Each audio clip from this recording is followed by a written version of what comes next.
This is the Tokyo Game Market in spring 2017. This is May the 14th, Sunday, and the show's about to open in about 10 minutes.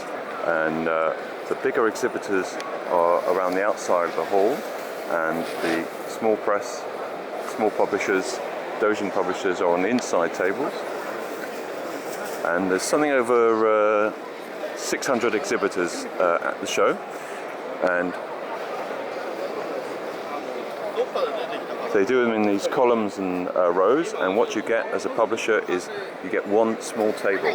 So this is one table, arigato. This is one table that they have, and then opposite they have a table for demonstration, and that's all you get. And there's 600 of these all through this huge hall. And the show runs from 10 in the morning till 5 in the afternoon, so it's 7 hours. And it's physically impossible to see everything. You literally cannot walk around and see everything in the show. It's too big. So the show in December is going to go from one day, it's going to be 2 days. It's going to be a 2-day show finally. And it gets bigger and bigger and bigger every year.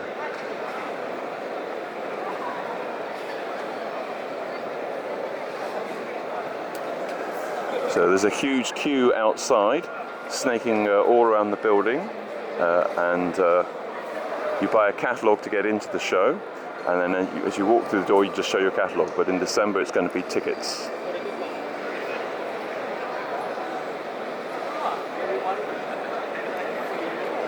And everybody's beavering away like mad. Nearly completed.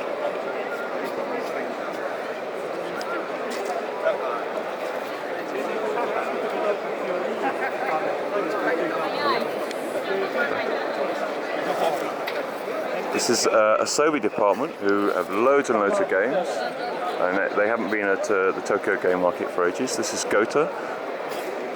They have loads of games.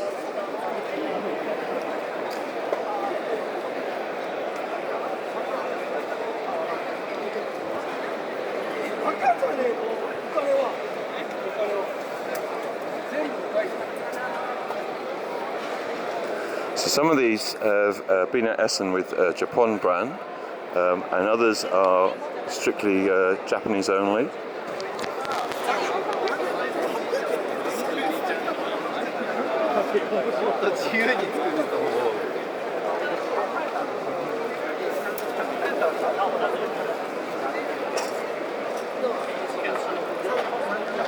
So in a few minutes the doors are going to open, and this hall will just get filled out with literally thousands of gamers, Japanese gamers, who come from all over.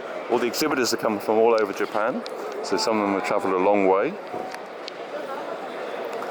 And games are, you go online and you make a reservation for the game that you want to buy. You don't pay up front, almost always you don't pay up front.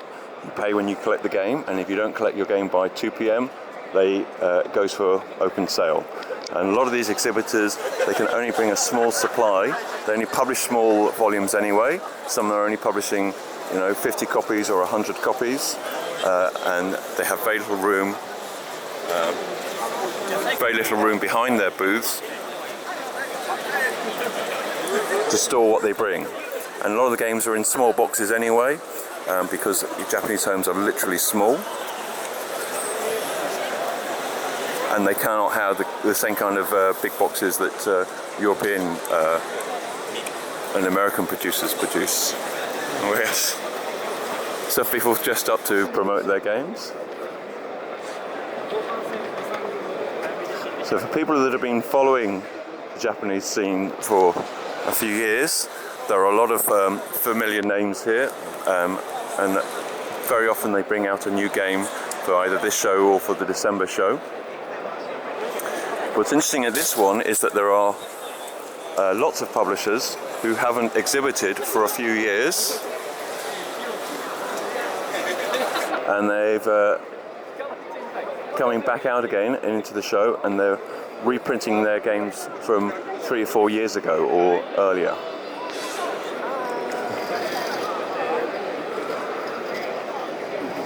So there is a lot of games here that I saw when I was at the show last December. And there are about 10 to 20% of the exhibitors are completely new to me. I haven't seen them before. I don't know anything about their games at all.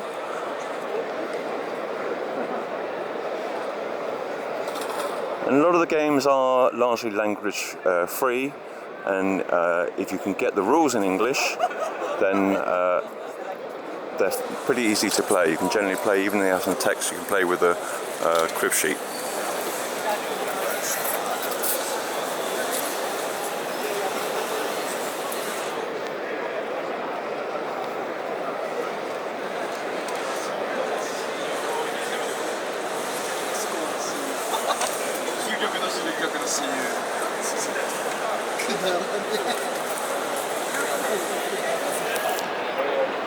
So when the show starts, they bong go off, and everybody applauds, big clapping, and then when the show ends and they announce it, everybody claps again and says thank you for their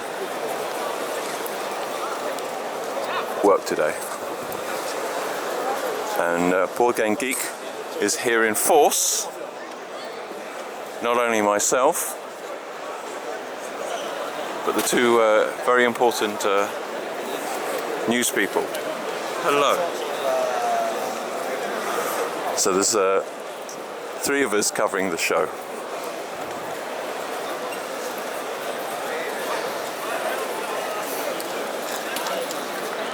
Very famous. Now, so this is Seijai Kanai, and this is his booth. This is it. This is all he has. Even though he's a big name designer with Love Letter and has sold hundreds of thousands of copies.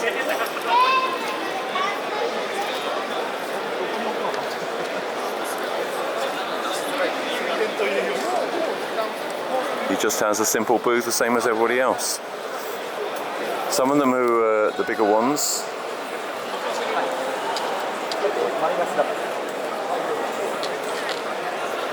And as well as Japanese, there's also a few Korean, but there's also quite a few Taiwan publishers here.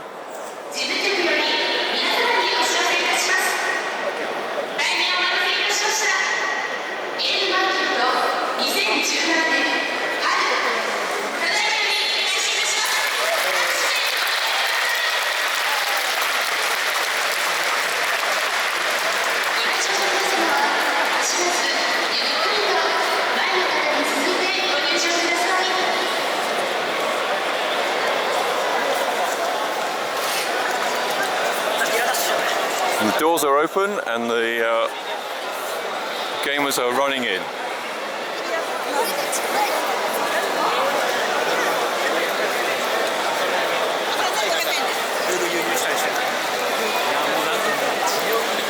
Straight to the booth, straight to the queue.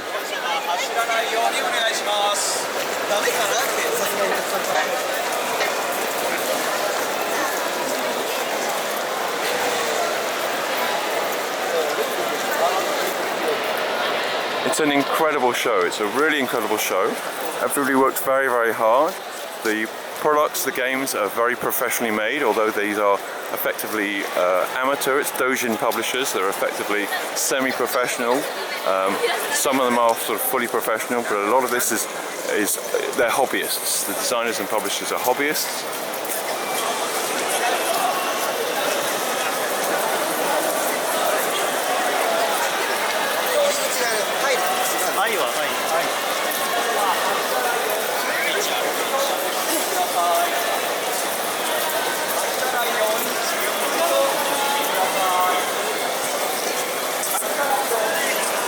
And with the very popular stands, the queue immediately goes back outside the building.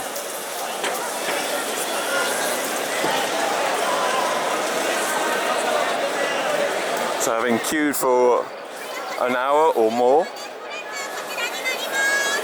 you then join another queue just to pick up. So this queue is a double length queue, so it goes in this direction and then it turns around and comes back out again.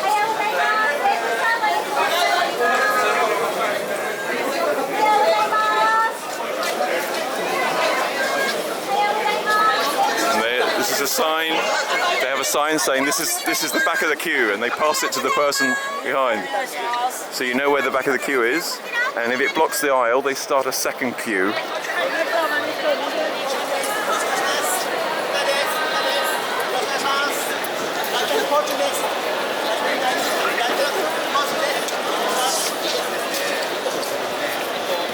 So you can see now why they need such a vast hall for this. And a lot of people will wait till afternoon, they'll wait till 12 to come in because they don't want to stand out there for an hour or 2 hours just waiting to get in.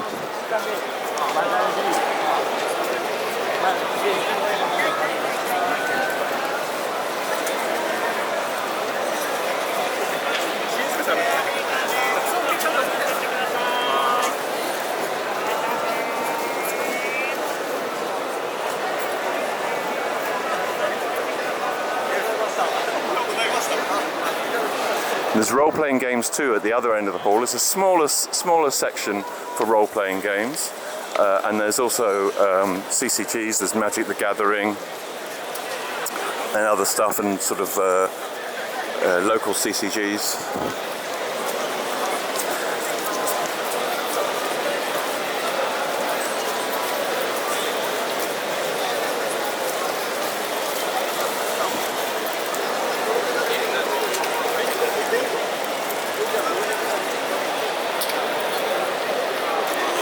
So that's the start of the show.